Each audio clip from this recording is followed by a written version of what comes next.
नमस्कार बच्चों।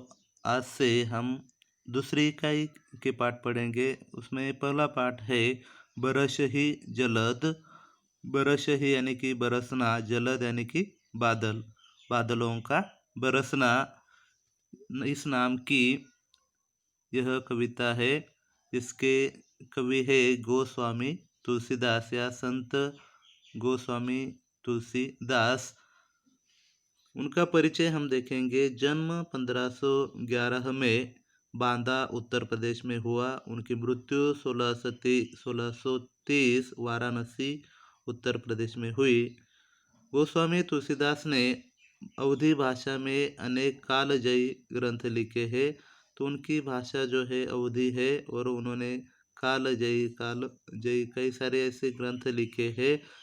और आप प्रसिद्ध संत, कवि, विद्वान और चिंतक थे। तो उनकी रचनाएं कालजयी साबित हुई है। कालों पर विजय पाना। तो आज तक उनकी रचनाएं पढ़ी जाती है, लोग पढ़ते हैं, समझते हैं। उनमें से रामचरितमानस यह बहुत ही प्रसिद्ध है। तो उन्हें कवि के साथ साथ वे एक विद्वान और चिंतक भी थे। गोस्वामी जी संस्कृत भाषा के विद्वान थे। अपने जनभाषा अवधी में रचनाएं लिखी। संस्कृत के विद्वान होते वे थे। साथ ही उन्होंने लोगों की भाषा, जनभाषा, जो उत्तरी भारत में या वाराणसी के आसपास जो बोली जाती है, वैसी अवधी बोली भाषा में उन्होंने रचनाएं लिखी। आज से 500 वर्ष पूर्व, जब प्रकाशन, दूरदर्शन, रेडियो जैसी सुविधाएं नहीं थी, ऐसे दौर में भी, ऐसे समय में भी आपका ग्रंथ रामचरितमानस जन जन को कंठस्थ था। हर व्यक्ति को कंठस्थ था। रामचरितमानस जो ग्रंथ है, लोगों ने वह कंठस्थ किया था, उन्हें वह मुखोद्गत था। आपके द्वारा रचित महाकाव्य रामचरितमानस, जो कि एक महाकाव्य है, रामचरितमानस को विश्व के लोकप्रिय प्रथम 100 महाकाव्यों में महत्वपूर्ण स्थान प्राप्त है। विश्व के 100 महाकाव्यों में से एक है। उनकी अन्य कृतियां है रामचरितमानस महाकाव्य, कवितावली, विनय पत्रिका, गीतावली, दोहावली, हनुमान बाहुक, बरवे रामायण, जानकी मंगल आदि कुछ रचनाएं उनकी प्रसिद्ध है। इस तरह से हिंदी साहित्य में संत गोस्वामी या तुलसीदास को उच्च स्थान प्राप्त है। उनके द्वारा लिखी हुई यह बरस ही जलद, यह कविता हमें पढ़ने के लिए है, जो आज हम देखेंगे। देखो, प्रथम पंक्ति, घन घमंड नभ गर्दत घोरा, प्रियाहीन डरपत मन मोरा। यहाँ पर एक चौपाई दी है। एक छंद का प्रकार है। छंद यह हिंदी व्याकरण में है और छंद अलंकारी समास। इस तरह से उसकी जो रचना है वह शुरू में चौपाई दी जाती है। 4 पद या 4 पंक्तियाँ। उनमें से पहली पंक्ति इस प्रकार है, घन घमंड नभ गर्जत घोरा, प्रियाहीन डरपत मन मोरा, दामिनी दमक रही घन माही, खल के प्रीति जथा थिर नाही। घन यानी कि बादल या जलद भी कह सकते हैं। घमंड यानी कि गर्व से, नभ आकाश, घोरा यानी कि भयंकर, डरपत यानी कि डरना, दामिनी यानी कि बिजली, दमकना यानी कि चमकना, घन माही यानी कि घन यानी कि हमने देखा कि बादलों में, माही यानी कि में, खल यानी कि दुष्ट लोग, खल के यानी कि दुष्ट लोग, प्रीति यानी कि प्रेम, जथा यानी कि जैसे, थिर यानी कि स्थिर।